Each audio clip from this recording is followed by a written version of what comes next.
Viewers, എല്ലാവർക്കും ദിജോസ് വേൾഡിന്റെ പുതിയൊരു വീഡിയോയിലേക്ക് സ്വാഗതം. ഇന്നത്തെ വീഡിയോയിൽ സംസാരിക്കുന്നത് പ്രഗ്നന്റ് ആകാൻ നമ്മളെ എളുപ്പത്തിൽ സഹായിക്കുന്ന 2 ടിപ്സിനെ പറ്റിയിട്ടാണ്. അതെന്താണെന്ന് നമുക്ക് നോക്കാം. വീഡിയോ നമുക്ക് സ്റ്റാർട്ട് ചെയ്യാം. പ്രഗ്നന്റ് ആകാനായിട്ട് നമ്മളെ സഹായിക്കുമ്പോഴേക്കും ഇവിടെ ഫോക്കസ് ചെയ്യുന്നത് നമ്മുടെ ഫെർട്ടിലിറ്റി, അതായത് നമ്മളൊരു അമ്മയാകാനും അതുപോലെ ഒരു പാർട്ട്ണർ ഒരു ഹെൽത്തി ആയിട്ടുള്ള സ്പേം പ്രൊഡക്ഷനും ഒക്കെ വേണ്ടിയിട്ട് നമ്മളെ സഹായിക്കുന്ന കുറച്ച് ടിപ്സുമാണ് ഷെയർ ചെയ്യുന്നത് കേട്ടോ. അങ്ങനെയാണ് നമ്മൾ ഫെർട്ടിലിറ്റി ഇൻക്രീസ് ചെയ്യാനായിട്ട് ഇവിടെ നോക്കുന്നത്. ഇവിടെ ഫെർട്ടിലിറ്റി ഇൻക്രീസ് ചെയ്യാൻ വേണ്ടിയിട്ട് നോക്കുമ്പോഴേക്കും നമ്മളൊരു ഡോക്ടറെ കാണാൻ പോകുമ്പോഴേക്കും ഡോക്ടർ നമുക്ക് കുറച്ച് മെഡിസിൻസ് തരാറുണ്ട്. ഈ മെഡിസിൻസ് എല്ലാം തന്നെ വിറ്റമിൻസും ആന്റി ഓക്സിഡൻസും മിനറൽസും ഒക്കെ അടങ്ങിയിട്ടുള്ള മെഡിസിൻസ് ആണ് നമുക്ക് തരുന്നത്. അപ്പോൾ അതേ കാര്യങ്ങൾ തന്നെ നമ്മൾ നമ്മുടെ ശരീരത്തിലും കൂടി ചേർത്ത് കഴിഞ്ഞാൽ നമ്മുടെ ഫെർട്ടിലിറ്റി അവിടെ ഇൻക്രീസ് ചെയ്യാനായിട്ട് അവിടെ നമുക്ക് സാധിക്കും. അപ്പോൾ ഇവിടെ നമ്മൾ സംസാരിക്കുന്നത് 2 ഭക്ഷണ പദാർത്ഥങ്ങളെ പറ്റിയിട്ടാണ്. നമുക്കപ്പോൾ വീഡിയോ സ്റ്റാർട്ട് ചെയ്യാം. 2 ഫ്രൂട്ട്സിനെ പറ്റിയിട്ടാണ് ഇന്നത്തെ വീഡിയോയിൽ സംസാരിക്കുന്നത്. നിങ്ങൾ ഈ വീഡിയോ സ്കിപ്പ് ചെയ്ത് പോകരുത്. ഒരുപാട് ബെനിഫിറ്റ് നിങ്ങൾക്കിത് കഴിക്കുമ്പോൾ കിട്ടും കേട്ടോ. നിങ്ങൾ പ്രഗ്നന്റ് ആകാനായിട്ട് ആഗ്രഹിക്കുന്നുണ്ടെങ്കിൽ ഉറപ്പായിട്ടും നിങ്ങളത് ഫോളോ ചെയ്യുക. ഏറ്റവും ആദ്യം സംസാരിക്കാനായിട്ട് പോകുന്നത് റെഡ് ബനാനയെ പറ്റിയിട്ടാണ്. റെഡ് ബനാനയെ പറ്റിയിട്ട് ഓൾറെഡി വീഡിയോ നമ്മുടെ ചാനലിലുണ്ട്. ഡെഡിക്കേറ്റഡ് ആയിട്ടുള്ള അതിന് വേണ്ടിയിട്ട് മാത്രമുള്ള ഒരു വീഡിയോ നമ്മുടെ ചാനലിലുണ്ട്. നിങ്ങൾ കണ്ടിട്ടില്ലെങ്കിൽ അതൊന്ന് കണ്ടു നോക്കുക. ദിജോസ് വേൾഡ് റെഡ് ബനാന എന്ന് ടൈപ്പ് ചെയ്താൽ നിങ്ങൾക്ക് മതിയാവും കേട്ടോ. അപ്പോൾ ഇവിടെ റെഡ് ബനാന എന്ന് പറയുന്നത് നമ്മുടെ ഈ വാഴപ്പഴമെല്ലാം തന്നെ നമ്മുടെ ഒരുപാട് ബെനിഫിറ്റുകൾ, അയണും അതുപോലെയുള്ള വിറ്റമിൻ B6 അങ്ങനെയുള്ള ഒരുപാട് ബെനിഫിറ്റുകൾ നമുക്ക് തരുന്നതാണ് ഈ വാഴപ്പഴം എന്ന് പറയുന്നത്. അതിൽ ഏറ്റവും കൂടുതൽ ഒരു സ്ത്രീയെയും പുരുഷനെയും സംബന്ധിച്ച് അവരുടെ ഫെർട്ടിലിറ്റി സാധ്യത ഇൻക്രീസ് ചെയ്യാൻ വേണ്ടിയിട്ട് സഹായിക്കുന്ന ഏറ്റവും കൂടുതൽ ബെനിഫിഷ്യൽ ആയിട്ടുള്ള ഒരു ബനാനയാണ് റെഡ് ബനാന. റെഡ് ബനാന എല്ലാവരും തന്നെ കണ്ടിട്ടുണ്ടാവും. കപ്പപ്പഴം എന്നാണ് ഇവിടെയൊക്കെ പറയുന്നത്. നമുക്ക് റെഡ് കളറിൽ തടിച്ച് വീർത്തിട്ടിരിക്കുന്ന ഒരു ബനാനയാണ് റെഡ് ബനാന. അതിന്റെ ആ ഒരു ഷെയ്ഡ്, അതിന്റെ റൈറ്റ്നസ് അനുസരിച്ചിട്ട് അതിന്റെ കളറിൽ വ്യത്യാസം ഉണ്ടാവും. പർപ്പിൾ മുതൽ ആ റെഡ് കളറിലോട്ടും ഇത് എത്തുകയും ചെയ്യാം കേട്ടോ. അപ്പൊ ഈ റെഡ് ബനാനയിൽ നമുക്ക് ഉണ്ടാവുന്ന ബെനിഫിറ്റുകളും ഇത് എങ്ങനെ സ്ത്രീയെയും പുരുഷനെയും സഹായിക്കുന്നു എന്ന് നമുക്ക് നോക്കിയാലോ. റെഡ് ബനാനയിൽ പൊട്ടാസ്യം ഉണ്ട്, വിറ്റമിൻ C ഉണ്ട്, വിറ്റമിൻ B6 ഉണ്ട്.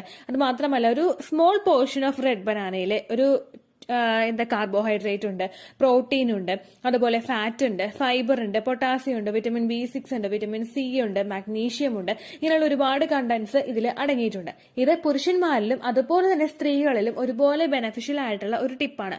പുരുഷന്മാരിൽ എന്ന് പറയുന്നത് അവരുടെ സ്പേമിന്റെ കൗണ്ടും അവരുടെ മോട്ടിലിറ്റിയും ഇൻക്രീസ് ചെയ്യാൻ വേണ്ടിയിട്ട് ഇത് സഹായിക്കുന്നു.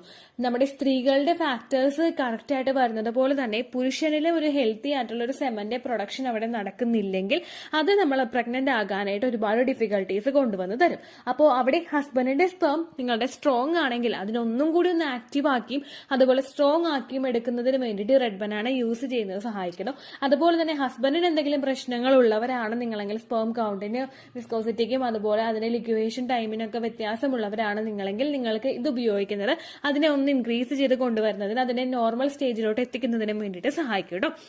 ഇതിലടങ്ങിയിട്ടുള്ള vitamin A, vitamin B1, vitamin C എന്നിവയെല്ലാം നമ്മുടെ ആ ഒരു സ്പേം സെൽസിന്റെ പ്രൊഡക്ഷൻ ഒന്നുകൂടി സ്ട്രോങ്ങും അതുപോലെ കുറേയും കൂടി ക്വാണ്ടിറ്റിയിൽ കുറേയും കൂടി ഹയർ ആയിട്ടുള്ള ഒരു പ്രൊഡക്ഷന് വേണ്ടിയിട്ട് സഹായിക്കുന്നു.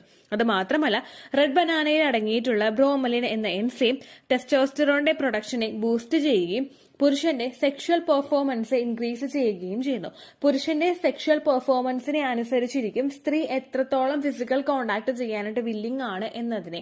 ഓക്കെ, അതെങ്ങനെയാണെന്ന് വെച്ച് കഴിഞ്ഞാൽ പുരുഷൻ എത്രത്തോളം ഒരു ഓർഗാസം അല്ലെങ്കിൽ ഒരു സെപ്പറേറ്റ് ആയിട്ടുള്ള ഒരു ഫീലിംഗ് സ്ത്രീക്ക് കൊടുക്കുന്നുണ്ടോ അത്രത്തോളം ആ ഒരു ബെനിഫിഷ്യൽ ആയിട്ടുള്ള നമ്മുടെ ആ ഒരു പ്രൊഡക്ഷൻ, സ്പേമിന്റെ പ്രൊഡക്ഷൻ അവിടെ നടക്കുന്ന സമയത്ത്, അല്ലെങ്കിൽ നമുക്ക് എന്താ പറയാ, നമുക്ക് ആ ഒരു ഇജാക്കുലേഷൻ സംഭവിക്കുന്ന സമയത്ത് സ്ത്രീയും കൂടി കുറെ കൂടി ഓർഗാസം ആയിട്ട് ഫുൾ ഒരു പീക്കിലെത്തിയിട്ടിരിക്കുന്ന സമയമാണതെങ്കിൽ ആ ഒരു പ്രോസസ്സ് കൃത്യമായിട്ട് നടക്കുന്നതിനും സെർവിക്സ് ഒക്കെ എളുപ്പത്തിൽ നിന്ന് ഡൈല്യൂട്ട് ആവുന്നതിനും അതുപോലെ സ്പേമിനെ വളരെ വേഗത്തിൽ അകത്തേക്ക് കടന്നു പോകുന്നതിനും വേണ്ടിയിട്ട് അത് സഹായിക്കുന്നു. അങ്ങനെ പുരുഷന്റെ സെക്ഷൽ പെർഫോമൻസിനെ ഇൻക്രീസ് ചെയ്യുന്നതിന് വേണ്ടിയിട്ട് അത് സഹായിക്കും കേട്ടോ. അടുത്തെന്ന് പറയുന്നത് സ്ത്രീകളിൽ ഉണ്ടാകുന്ന ബെനിഫിറ്റുകളാണ്. സ്ത്രീകളിൽ ഈ വിറ്റമിൻ B6 ഗുണങ്ങളൊക്കെ വെച്ചിട്ട് അവരുടെ മെൻസ്ട്രേഷൻ ഒന്ന് റെഗുലറൈസ് ചെയ്യുന്നതിന് വേണ്ടിയിട്ട് ഒന്ന് സഹായിക്കുന്നു. റെഗുലർ മെൻസ്ട്രേഷൻ എന്ന് പറയുന്നത് 21 to 35, അതാണ് നമ്മുടെ റെഗുലർ മെൻസ്ട്രേഷൻ എന്ന് പറയുന്നത്. അതിനപ്പുറത്തേക്ക് നമുക്ക് പോകുന്നുണ്ടെങ്കിൽ, അതിലധികം കുറവായിട്ട് നമുക്ക് വരുന്നുണ്ടെങ്കിൽ ചിലപ്പോൾ അവിടെ നമുക്ക് എഗ്ഗ് വളരാൻ വേണ്ടിയിട്ടുള്ള സാധ്യതകൾ കുറവാണ്. എന്നാൽ ഒരു സ്ത്രീ ആർത്തവമായിട്ടുള്ള ആ ഒരു സമയം തൊട്ട് തന്നെ അവൾക്കൊരു 36 അല്ലെങ്കിൽ ഒരു 38 ആണ് പോകുന്നതെങ്കിൽ നമുക്ക് അതിനൊരിക്കലും ഇറഗുലർ പർട്ടിക്കുലർ ആയിട്ട് പറയാനായിട്ട് സാധിക്കില്ല. കാരണം ആ ഒരു സമയം മുതൽ തന്നെ അങ്ങനെയാണല്ലോ പോകുന്നത്. എന്നാൽ പ്രത്യേക ഒരു സമയം അല്ലെങ്കിൽ ഒരു സാഹചര്യത്തിൽ നമുക്ക് മെൻസ്ട്രേഷൻ ഇറഗുലർ ആവുക, നമുക്ക് ഫ്ലക്ച്വേറ്റ് ചെയ്യുക, ഡേറ്റ് ഒരുപാട് ഡിഫറൻസ് വരിക, അങ്ങനെയൊക്കെ വന്നു കഴിഞ്ഞാൽ നമ്മുടെ മെൻസ്ട്രേഷൻ ഇറഗുലർ ആകും.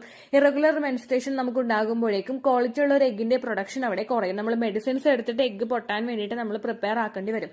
അങ്ങനെയൊക്കെ വന്നു കഴിഞ്ഞാൽ ആ എഗ്ഗിന് ക്വാളിറ്റി ഉണ്ടാകണമെന്നോ ആ ഒരു പ്രഗ്നൻസി നമുക്ക് സക്സസ്ഫുൾ ആയിട്ട് കിട്ടണമെന്നോ നിർബന്ധമില്ല. അപ്പോൾ നമ്മുടെ മെൻസ്ട്രേഷൻ ആദ്യം റെഗുലർ ആക്കാൻ വേണ്ടിയിട്ടാണ് നമ്മൾ നോക്കേണ്ടത്. 21 to 35 അല്ലാതെ നമുക്ക് മെൻസ്ട്രേഷൻ പോകുന്നുണ്ടെങ്കിൽ നിങ്ങളൊരു ഫോളിക്കുലർ സ്റ്റഡി നടത്തിയിട്ട് ഡോക്ടറെ സമീപിക്കുക. ഫോളിക്കുലർ സ്റ്റഡി നടത്തി അണ്ടം വളരുന്നുണ്ടെങ്കിൽ ഓക്കെ, നമുക്ക് അതുമായിട്ട് മുൻപോട്ട് പോകാം. പക്ഷെ അങ്ങനെയല്ല എങ്കിൽ നിങ്ങൾ മെഡിസിൻസ് എടുക്കേണ്ടി വരുന്നുണ്ട് അണ്ടം പൊട്ടാനെങ്കിൽ അവിടെ നമ്മുടെ മെൻസ്ട്രേഷൻ റെഗുലർ അല്ലാത്തത് കൊണ്ടാണ് അങ്ങനെ സംഭവിക്കുന്നത്. അപ്പോൾ അതിനെ ഒന്ന് ക്യൂർ ചെയ്യാൻ വേണ്ടിയിട്ടുള്ള കാര്യങ്ങളും നിങ്ങൾ ചെയ്യണം കേട്ടോ. അതിന് ഈ ഒരു കപ്പപ്പഴം കഴിക്കുന്നത് നിങ്ങളെ സഹായിക്കുന്നു. അടുത്തതെന്ന് പറയുന്നത് ഇതിലടങ്ങിയിട്ടുള്ള പൊട്ടാസ്യം നിങ്ങളുടെ ഇമ്മ്യൂണിറ്റി ബൂസ്റ്റ് ചെയ്യുന്നു. നമ്മുടെ ഇമ്മ്യൂണിറ്റിയും നമ്മുടെ ഫോർട്ടിലിറ്റിയും തമ്മിലൊരു ബന്ധമുണ്ട്. കാരണം ഇമ്മ്യൂണിറ്റി നമുക്ക് വീക്ക് ആവുന്നതോറും നമ്മുടെ ശരീരത്തിൽ ബാക്ടീരിയാസും വൈറസും ഒക്കെ കടന്നുകൂടുന്നതിന് അത് സഹായിക്കുന്നു. ഇത് നമ്മളെ ഫോർട്ടിലിറ്റിയെ ഒന്ന് റിഡ്യൂസ് ചെയ്യുന്നതിന് അത് കാരണമാവുന്നു. അപ്പോൾ നമ്മുടെ ഇമ്മ്യൂണിറ്റിയും ഫോർട്ടിലിറ്റിയും തമ്മിലൊരു ബന്ധമുണ്ട്. അപ്പോൾ പൊട്ടാസ്യം ഇതിലടങ്ങിയിട്ടുള്ളത് നമ്മുടെ ഇമ്മ്യൂണിറ്റി ബൂസ്റ്റ് ചെയ്യുന്നതിന് സഹായിക്കുന്നു. അത് മാത്രമല്ല ഇതിലടങ്ങിയിട്ടുള്ള സെറട്ടോണിൻ എന്ന ഹോർമോൺ പ്രൊഡക്ഷന് വേണ്ടിയിട്ട്, അതായത് നമ്മുടെ സെറട്ടോണിൻ എന്ന് പറയുന്നത് ഹാപ്പി ഹോർമോണിന്റെ പ്രൊഡക്ഷന് വേണ്ടിയിട്ട് ഇത് സഹായിക്കുന്നു.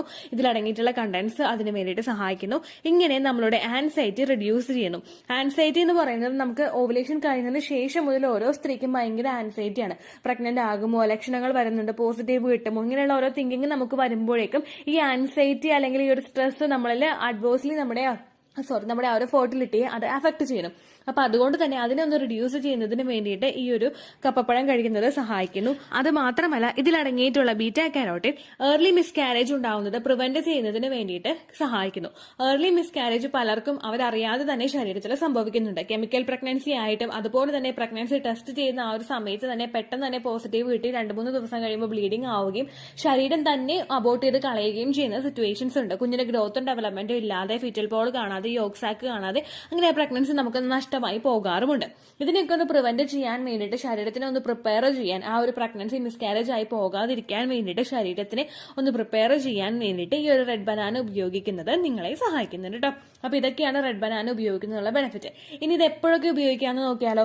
പുരുഷന്മാർക്ക് ഏകദേശം എല്ലാ സമയത്തും ഇത് ഉപയോഗിക്കാം. ഒരു മാസത്തിൽ എത്ര സമയത്ത് വേണമെങ്കിലും നിങ്ങൾക്ക് ഇത് ഉപയോഗിക്കാം. പക്ഷെ സ്ത്രീകൾ ഏകദേശം ഒരു ഓവുലേഷൻ വരെയൊക്കെ ഇത് ഉപയോഗിച്ചാൽ മതിയാവും കേട്ടോ. എന്നാണോ നിങ്ങൾക്ക് ഓവുലേഷൻ നടക്കുന്നത് ആ ഒരു ദിവസം വരെ നിങ്ങളിത് ഉപയോഗിക്കുക. അതിനുശേഷം നിങ്ങളത് ഉപയോഗിക്കണമെന്നില്ല കേട്ടോ.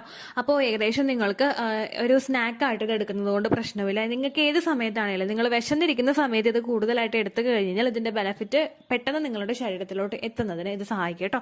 അടുത്തതെന്ന് പറയുന്നത് ആപ്പിളാണ്. നമുക്ക് ഈസിലി അവൈലബിൾ ആയിട്ടുള്ള ഒരു ഫ്രൂട്ടാണ് ആപ്പിൾ. നമ്മൾ ഒരു ദിവസം ഒരു ആപ്പിൾ കഴിച്ചു കഴിഞ്ഞാൽ ഡോക്ടറെ നമുക്ക് അകറ്റി നിർത്താം എന്നുള്ളൊരു ടോക്ക് നമ്മുടെ ഒരു സൊസൈറ്റിയിലുണ്ട്. ഈ ഒരു ആപ്പിളിൽ എന്ന് പറയുന്നത് ഒരുപാട് ബെനിഫിറ്റ് ഉണ്ട്. വിറ്റമിൻ എ ഉണ്ട്. ഈ വിറ്റമിൻ എ നമ്മുടെ ഒരു കുഞ്ഞിന്റെ ഗ്രോത്തിനും ഡെവലപ്മെന്റിനും സഹായിക്കുന്നുണ്ട്. സെല്ല് കറക്റ്റ് ആയിട്ട് നമ്മളുടെ ശരീരത്തിന്റെ സെൽസിന്റെ ഗ്രോത്തിനും അതുപോലെ സെല്ല് നല്ലതുപോലെ റിപ്പയർ ചെയ്ത് ക്വാളിറ്റി ആക്കി കൊണ്ടുപോകുന്നതിനും വിറ്റമിൻ എ സഹായിക്കുന്നു. അതുപോലെ വിറ്റമിൻ B1 ഉണ്ട്. ഇത് നമ്മുടെ ഓരോ എഗ്ഗിനും സ്പേമിനും ക്വാളിറ്റി കൊടുക്കുന്നു. അതുപോലെ ഒരു സപ്പോർട്ട്, ഒരു എനർജി കൊടുക്കുന്നു. അതായത് നല്ലതുപോലെ ആക്റ്റീവായിട്ട് പെർഫോം ചെയ്യുന്നതിന് വേണ്ടിയിട്ട് ഒരു എനർജി കൊടുക്കുന്നു. അതുപോലെ വിറ്റമിൻ B2 ഉണ്ട്. ഇത് ഫ്രീ റാഡിക്കൽസിൽ നിന്ന് എഗ്ഗിനെയും സ്പേമിനെയും പ്രൊട്ടക്ട് ചെയ്യുന്നു. അത് മാത്രമല്ല vitamin B3, vitamin B6, vitamin B9, ഈ വിറ്റമിൻ B9 അടങ്ങിയിട്ടുള്ള ഈ ഫോളേറ്റ് ഹെൽത്തി സ്പേമിന്റെയും അതുപോലെ തന്നെ ഹെൽത്തി ആയിട്ടുള്ള ഒരു കുഞ്ഞിന്റെയും പ്രൊഡക്ഷന് വേണ്ടിയിട്ട് സഹായിക്കുന്നു. Creation of A healthy DNA, അതായത് നല്ലതുപോലെ DNA ഉണ്ടെങ്കിൽ മാത്രമേ, DNA സെൽ ഡിവിഷനും കൃത്യമായിട്ട് നടന്നു കഴിഞ്ഞാൽ മാത്രമേ മറ്റുള്ള അബ്നോർമാലിറ്റീസ് ഇല്ലാതെ അല്ലെങ്കിൽ മറ്റുള്ള ബുദ്ധിമുട്ടുകൾ കുഞ്ഞിന് സിൻഡ്രോംസ് ഒന്നും ഇല്ലാതെ കുഞ്ഞിന് മുൻപോട്ടേക്ക് പോകാനായിട്ട്, അതിന്റെ ഡെവലപ്മെന്റിന് മുൻപോട്ടേക്ക് പോകാനായിട്ട് സാധിക്കുകയുള്ളൂ.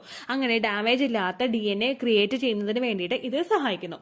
അത് മാത്രമല്ല ഇതിലടങ്ങിയിട്ടുള്ള vitamin C, vitamin E, vitamin K, potassium, phosphorus, magnesium, iron, calcium, zinc എന്നിവ ക്വാളിറ്റി ഉള്ള ഒരു എഗ്ഗിനും ക്വാളിറ്റി ഉള്ള ഒരു സ്പേമിനും വേണ്ടിയിട്ട് സഹായിക്കുന്നുണ്ട് കേട്ടോ. അപ്പോൾ നിങ്ങൾക്ക് പറ്റുന്ന അത്രയും സമയം നിങ്ങൾ ആപ്പിൾ എടുക്കാനായിട്ട് നോക്കുക. പറ്റുള്ള അത്രയും സമയം എന്ന് പറയുന്നത് ഒരു ദിവസം ഒരുപാട് ആപ്പിൾ എടുക്കാനല്ല കേട്ടോ. ഒരു ദിവസം ഒരു ആപ്പിൾ. അങ്ങനെ സ്ത്രീകൾക്ക് ഏത് സമയത്ത് വേണമെങ്കിലും, നമ്മൾ ഓവുലേഷൻ ആണോ ഇംപ്ലാന്റേഷൻ ആണോ അങ്ങനെയൊന്നും നിങ്ങൾ ആലോചിക്കേണ്ട ആവശ്യമില്ല. നിങ്ങൾക്ക് ഏത് സമയത്ത് വേണമെങ്കിലും ഇത് എടുക്കാവുന്നതാണ്. അങ്ങനെയുള്ള കാര്യങ്ങൾ നിങ്ങൾ ചെയ്യുക. പുരുഷന്മാർക്കാണെങ്കിലും നിങ്ങളത് കൊടുക്കുക. അവരുടെയും ഫെർട്ടിലിറ്റി ഇൻക്രീസ് ചെയ്യാൻ വേണ്ടിയിട്ട് ഇത് സഹായിക്കും കേട്ടോ. അപ്പോൾ അതുപോലെ തന്നെ നിങ്ങൾ ആപ്പിൾ എടുക്കുന്ന സമയത്ത് പ്രത്യേകം ശ്രദ്ധിക്കണം. നല്ലതുപോലെ വെള്ളത്തിലിട്ട് കഴുകിയതിന് ശേഷം മാത്രമേ ആപ്പിൾ ഉപയോഗിക്കാനായിട്ട് പാടുള്ളൂ. കാരണം അതിൽ ഒരുപാട് പൊടി ഉണ്ടാകും, കെമിക്കൽസ് ഉണ്ടാകും. അതിനൊക്കെ ഒന്ന് ക്ലിയർ ചെയ്തിട്ട് വേണം നിങ്ങൾ ആപ്പിൾ എടുക്കാനായിട്ടോ. അപ്പോൾ ഈ കാര്യം പ്രത്യേകം ശ്രദ്ധിക്കുക. ഇത്രയേ ഉള്ളൂ വീഡിയോ. യൂസ്ഫുൾ ആയി കാണുമെന്ന് വിശ്വസിക്കുന്നു. യൂസ്ഫുൾ ആവുന്നുണ്ടെങ്കിൽ ലൈക്ക് ചെയ്യുക, ഫ്രണ്ട്സിനൊക്കെ ഷെയർ ചെയ്ത് കൊടുക്കുക കേട്ടോ. എന്തെങ്കിലും സംശയം ഉണ്ടെങ്കിൽ നിങ്ങൾ കമന്റ്സിൽ ചോദിക്കുക. പണ്ടത്തെ വീഡിയോയ്ക്ക് കമന്റ്സ് ഇടുന്നവർക്ക് റിപ്ലൈ ലഭിക്കുന്നില്ലെങ്കിൽ ലേറ്റസ്റ്റ് ആയിട്ട് ഞാൻ ഏത് വീഡിയോ ആണോ അപ്ലോഡ് ചെയ്യുന്നത് അതിന് താഴെ കമന്റ് ഒന്ന് കോപ്പി പേസ്റ്റ് ചെയ്യാനായിട്ട് ശ്രദ്ധിക്കുക കേട്ടോ. അതുപോലെ ഓവുലേഷൻ ഡേറ്റ് കാൽക്കുലേറ്റ് ചെയ്ത് തരാനായിട്ട് റിക്വസ്റ്റ് ചെയ്യുന്ന ആളുകൾ എത്രയാണോ സൈക്കിൾ ലെങ്ത് അത് മെൻഷൻ ചെയ്യാനായിട്ട് ശ്രദ്ധിക്കുക. സൈക്കിൾ ലെങ്ത് എന്നതുകൊണ്ട് ഉദ്ദേശിച്ചത് ഓരോ മാസവും എത്ര ദിവസം കൂടുമ്പോഴാണോ ബ്ലീഡിങ് വരുന്നത് അതാണ് സൈക്കിൾ ലെങ്ത്. കഴിഞ്ഞ മാസം ഒരു 8-ാം തീയതിയാണ് ബ്ലീഡിങ് ആയതെങ്കിൽ ഈ മാസം 6-ാം തീയതിയാണ് ബ്ലീഡിങ് ആയതെങ്കിൽ കഴിഞ്ഞ മാസം 8-ാം തീയതി മുതൽ ഈ മാസം 6-ാം തീയതി വരെ എത്ര ദിവസമുണ്ടോ അത് കാലണ്ടറിൽ എണ്ണി തിട്ടപ്പെടുന്നതാണ് നിങ്ങളുടെ സൈക്കിൾ ലെങ്ത്. സൈക്കിൾ ലെങ്ത് നമ്മൾ കൃത്യമായിട്ട് കാൽക്കുലേറ്റ് ചെയ്യുകയാണെങ്കിൽ ഓവുലേഷൻ ഡേറ്റ് എളുപ്പത്തിൽ കണ്ടുപിടിക്കാൻ വേണ്ടിയിട്ട് ഒരുപാട് ആപ്ലിക്കേഷൻസും ഒരുപാട് ഓൺലൈൻ ആയിട്ടുള്ള വെബ്സൈറ്റുകളും ഇന്ന് നമുക്ക് അവൈലബിൾ ആണ്. പ്ലേ സ്റ്റോറിൽ പോയിട്ട് ഓൺലൈൻ ഓവുലേഷൻ ട്രാക്കർ എന്ന് ടൈപ്പ് ചെയ്ത് കഴിഞ്ഞാൽ നിങ്ങൾക്ക് അതുമായിട്ട് ബന്ധപ്പെട്ടിട്ടുള്ള ആപ്ലിക്കേഷൻസ് കിട്ടും. അത് പറ്റുന്നില്ല എങ്കിൽ ഗൂഗിളിൽ പോയിട്ട് ഓൺലൈൻ ഓവുലേഷൻ കാൽക്കുലേറ്റർ എന്ന് ടൈപ്പ് ചെയ്ത് കഴിഞ്ഞാൽ അതുമായിട്ട് ബന്ധപ്പെട്ടിട്ടുള്ള വെബ്സൈറ്റുകൾ നിങ്ങൾക്ക് കിട്ടും. അതിൽ നിങ്ങളുടെ ലാസ്റ്റ് മന്തിലെ മെൻസ്ട്രേഷന്റെ ഡേറ്റും ഒപ്പം ഞാൻ ഈ പറഞ്ഞ രീതിക്ക് നിങ്ങൾ കാൽക്കുലേറ്റ് ചെയ്യുന്ന സൈക്കിൾ ലെങ്ത്തും എൻ്റർ ചെയ്ത് കൊടുക്കുകയാണെങ്കിൽ നിങ്ങൾക്ക് കൃത്യമായിട്ട് ഓവുലേഷൻ ഡേറ്റ് കണ്ടുപിടിക്കാനായിട്ട് സാധിക്കും. ഫെർട്ടൈൽ ടൈം പീരീഡും നിങ്ങൾക്ക് കിട്ടും. അതായത് എത്ര ദിവസം മുതൽ കോണ്ടാക്ട് ചെയ്ത് തുടങ്ങിക്കഴിഞ്ഞാൽ നിങ്ങൾ പ്രഗ്നന്റ് ആകും എന്നുള്ളൊരു ഡേറ്റും നിങ്ങൾക്ക് പ്രോപ്പറായിട്ട് കിട്ടും കേട്ടോ. ഇത് കാൽക്കുലേറ്റ് ചെയ്യുന്ന സമയത്ത് സൈക്കിൾ ലെങ്ത് കാൽക്കുലേറ്റ് ചെയ്യുന്ന സമയത്ത് നിങ്ങളുടെ ആ ഒരു കലണ്ടറിൽ നോക്കി തന്നെ നിങ്ങൾ കാൽക്കുലേറ്റ് ചെയ്യുക. പല മാസങ്ങളിലും 30-31 ദിവസമുണ്ട്, അതുകൊണ്ടാണ് അങ്ങനെ പറഞ്ഞത്. ഒപ്പം നിങ്ങൾക്ക് ബ്ലീഡിങ് തുടങ്ങിയ ദിവസത്തിന് വേണം നിങ്ങൾ ഡേ 1 ആയിട്ട് എടുക്കാൻ വേണ്ടിയിട്ട്. സ്പോട്ടിങ് തുടങ്ങിയ ദിവസത്തിനെ, അതായത് ചെറുതായിട്ട് ഡിസ്ചാർജ് പോയി തുടങ്ങിയ ദിവസത്തിനെ നിങ്ങൾ കൺസിഡർ ചെയ്യേണ്ട ആവശ്യം ഇല്ല കേട്ടോ. അപ്പോൾ ഇത്രയേ ഉള്ളൂ വീഡിയോ. അടുത്തൊരു വീഡിയോ ആയിട്ട് നമുക്ക് വീണ്ടും കാണാം.